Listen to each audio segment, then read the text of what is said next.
guys, reka nongere mwere ikaze mu ishuri ry'umusa tujye kwigira hamwe uko wahuza YouTube channel yawe ndetse na TikTok yawe. Mu bisanzwe ndi Idi Amin, noneho reka dutangiye uzajya kuri TikTok yawe nk'uko usanzwe wijyaho bisanzwe. Noneho numara kujya kuri TikTok yawe uzaza kandi hano kuri no side hirya ya profile yawe.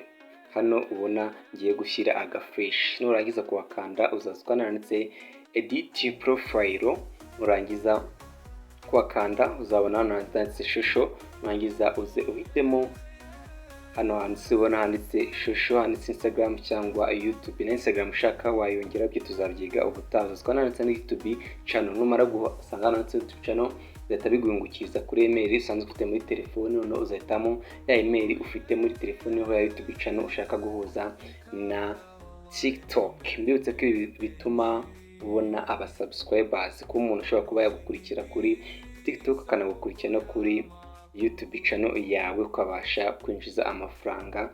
Ono icyo uzakora numara kwihitamo ya YouTube cyangwa email yawe uzahitamo handitse hello.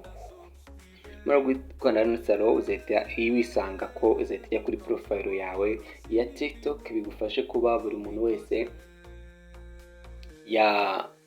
yabasha kuvana kuri TikTok kabasha no gukunda subscribes kuri YouTube yawe mu buryo bworoshye cyane, kuko logo yawe cyangwa logo ya YouTube iza hano ukaba ubasha kubihuza na ya TikTok yawe, ukaba ubasha kuba wasaba abantu bagukurikira kuri TikTok kuba nagukurikira kuri YouTube, ukabasha kujya gukorera amafaranga yo ku mbuga nkoranyambaga. Ndagushimiye, tuzongera mu butaha. Wibutse kwanda subscribe, like ndetse na comment.